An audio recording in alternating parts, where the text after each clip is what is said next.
Hello friends and welcome to Noble Literature classes. This is our final unit which will begin with the foundations of modernism and take us then to the journey to various schools or concepts of postmodernism.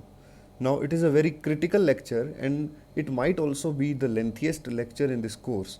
Therefore I have made sure to keep this as interesting and easy for you guys as possible. Now, if you don't understand anything, please do not hesitate to ask your questions in the comments down below. So, before we start this lecture, I want to ask you one simple question. What do you think is the meaning of modernism? What is the meaning of modernism? In India, we say that we are modern because we always use the latest technology, or that we believe in the equality, or that we don't mind what is the background or caste of our friends or our colleagues or our life partner, or that we don't judge women by their clothes or their language, or some will even say that we don't believe in any religions or gods and we only believe in one single unknown superpower, and that is how we usually define ourselves as modern. But all these definitions, my friends, they are our personal and contextual opinions, because when we say that we are modern, we always compare ourselves to somebody else, whether in technology, in equality, in racism, in atheism, whatever. And we are always trying to portray ourselves as better than those who are in comparison. But actual modern is when we stop comparing at all. So let us learn today the exact literal meaning of modernism and how did this type of thinking originate. Now, although we have studied various kinds of criticisms till now, but the ideology of modernist people will actually make you think in a completely different way. Before modernism, all the other thinkers can be categorized under one simple ideology, which is logocentrism. Now, so we'll start by studying this paradigm or this ideology of logocentrism, and then we'll see how this paradigm shifted to modernism, and we'll see how these four fathers, Charles Darwin, Sigmund Freud, Karl Marx, and Friedrich Nietzsche, how these four fathers of modernism propounded their groundbreaking theories, and they sent us on a path to a completely new world. So let us start. Logos is a Greek term which means origin, okay? And logocentrism is basically an urge for meaning. All the logocentric thinkers believe that the meaning originates from some logos or some higher source of power which is pure and undefiled, okay? For example, the old concept of God or the latest concept of aliens, or all these famous concepts that you see over here, all these concepts are logocentric concepts. Now, I have explained some of these concepts in my previous lectures and some I have not. So, in order to avoid deviating from our main topic, I'll leave it up to you guys to Google these concepts and find their meaning, and then I'll appreciate if you try to explain these concepts in your own words in the comments down below. Now, those of you who have studied my previous lectures properly will say that, sir, Immanuel Kant you have included here. This Kant, he says that thing in itself thing, and you will say that, sir, Immanuel Kant and all these neo-Kantian new critics, they already believe that meaning lies inside the poem only, and poetry is an end in itself. Then why have you put them under logocentrism? Because logocentrism is always searching for the meaning outside. But no, logocentrism does not search for the meaning outside. It just believes that some kind of higher meaning exists. Now, even though Kant believes that art is an end in itself, but still he believes that that art points to some higher kind of reality. I mean, like, it might not be some scientific or the rational or the pragmatic reality which was famous in those times of him and he was opposing against it, but still some kind of reality he's always pointing towards. And similarly, the new critics also believe that such poem or such art is touching on some higher kind of meaning or reality. So we can say that all these epistemologists or romantics or aestheticians or even these new critics. Okay, all these people are in one way or the other trying to give that divine logos an earthly form, either inside our mind or in the heavens or maybe inside the poem itself. Therefore, I have put all these under logocentrism. And hence, we can say that for logocentrism, the final function of art and of all language is to point back to some meaning. That is, art is a means to an end. Now, please remember this. I am telling you again that Immanuel Kant, when he said that it is a thing in itself, he still believed that some kind of a higher meaning exists in epistemological terms. So, even that is counted in logocentrism. Now, next question you may ask is that, sir, there are many concepts that you have taught till now, and it really confuses us. So, how can a new student of literary theories differentiate and spot these logocentric ideologies? So, logocentrism generally expresses itself through binaries.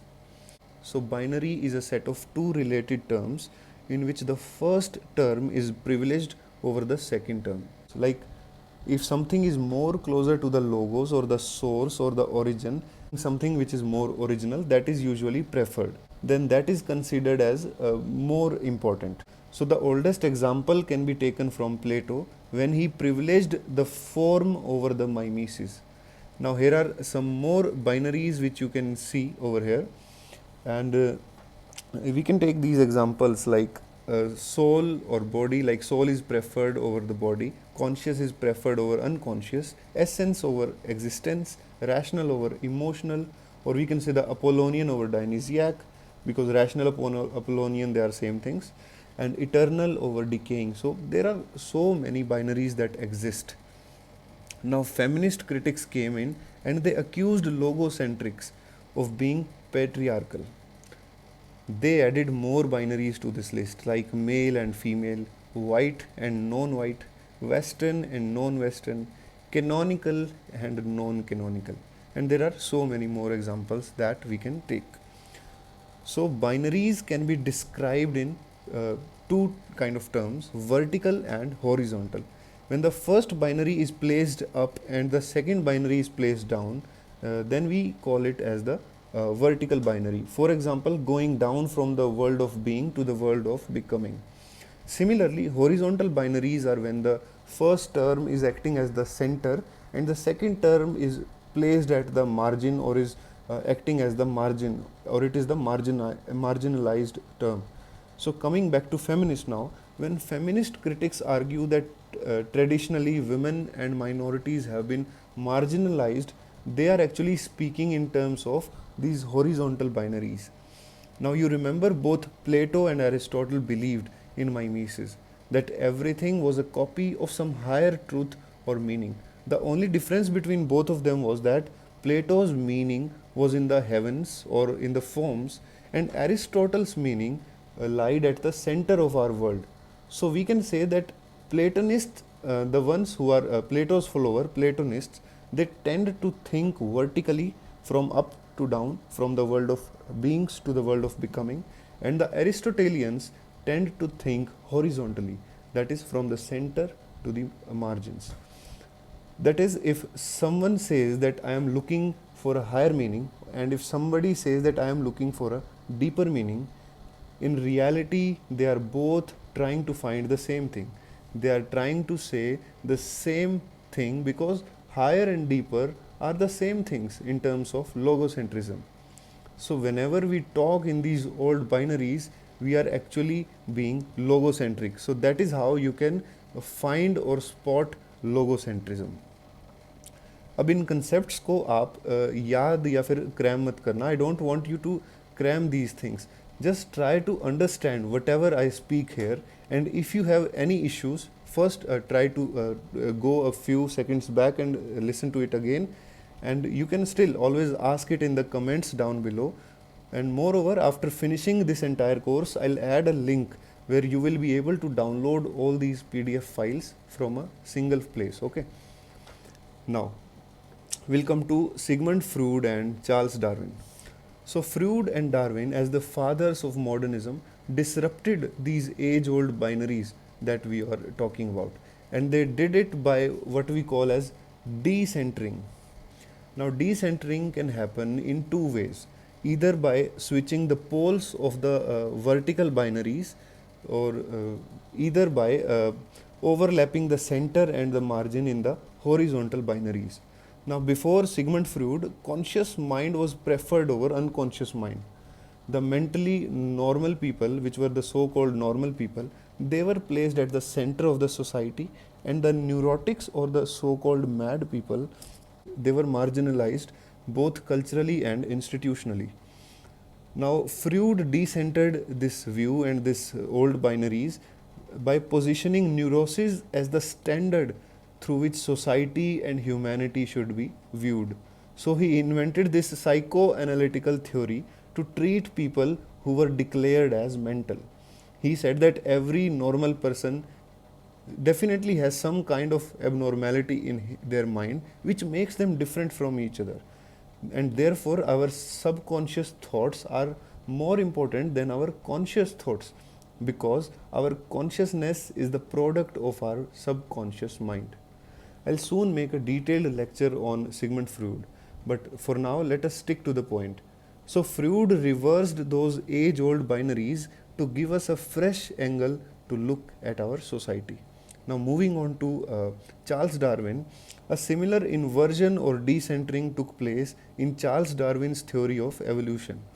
The physical, as opposed to the spiritual side of man, is brought to the center. Earlier, the spiritual side was kept at the center, now, the physical side is kept at the center. So, the physical side of man is brought to the center, and humanity is seen to emerge not downward from the spirit or the God, but actually upward from matter or animal. So we can say that we are not the products of God, we are the product of our self, or something like us which existed on this same earth. So this theory, this concept, it was a really great challenge to the idea of God itself. And just like logocentrism is based on all these old concepts of creation of man by some supernatural power, I mean, just like we discussed that all logocentrics, they believe in some higher power.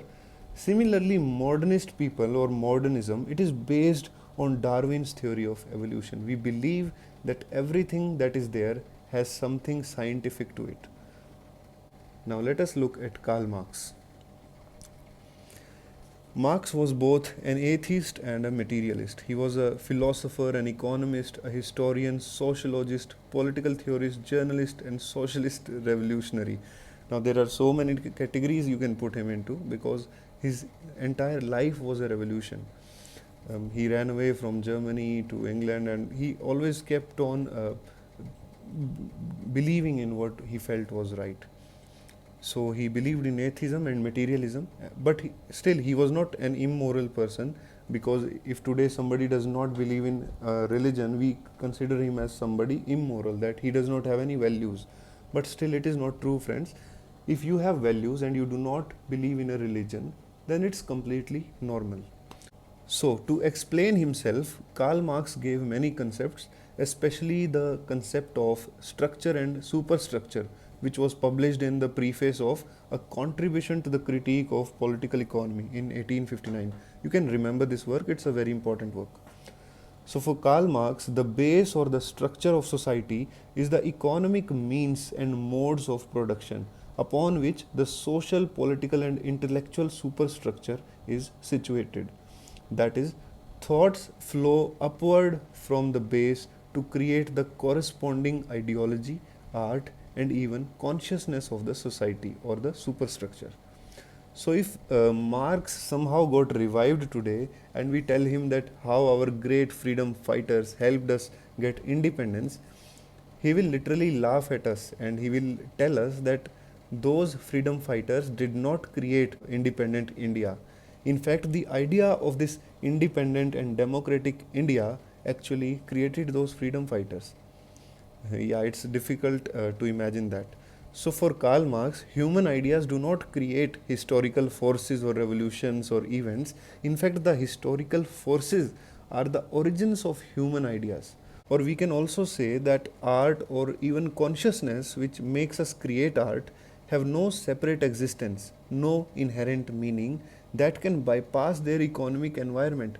Because no matter how much great thought you have, no matter how great art you are creating, unless you have the means or the modes to make it public, to reach it out to the entire population, you cannot bring a change. And in order to have those means and those modes, you need to have good proper links in the businesses. You need to have either a good business or you need to be a politically connected person. That is the only way a famous person can survive in this society. So in Marxist system, art loses its transcendental status, because if it cannot break free from these socio-political forces, then it certainly cannot hope to express truth or meaning. Like if we cannot separate art from its base or its superstructure, then how can we say that it is some supernatural thing which can change our life? Therefore, we can say that art is just a product of its socio-political environment. Now let's talk about Friedrich Nietzsche. Okay. He was a philosopher, a cultural critic, a composer, a poet, a philologist, and I think you must have heard about his famous book, Thus Spoke Zarathustra. Now, if you have not, please read about it. It is one of his masterpieces. So, Nietzsche entirely broke that old belief about meaning by raising his doubts about the accessibility or even the existence of meaning. Most people, when they teach us Nietzsche, they talk about him reversing those binaries of Apollonian and Dionysiac in that work, The Birth of Tragedy, in The Birth of Tragedy. So, but here I will not do that, because I think the romantic people have already done reversing these binaries about 100 years ago. So, the real modernist Nietzsche for me appears when he wrote that essay, Truth and Falsity in an Ultra Moral Sense. In this, Nietzsche denies the existence of any kind of logos or any kind of form or any kind of meaning. There is no such thing as absolute truth and absolute beauty.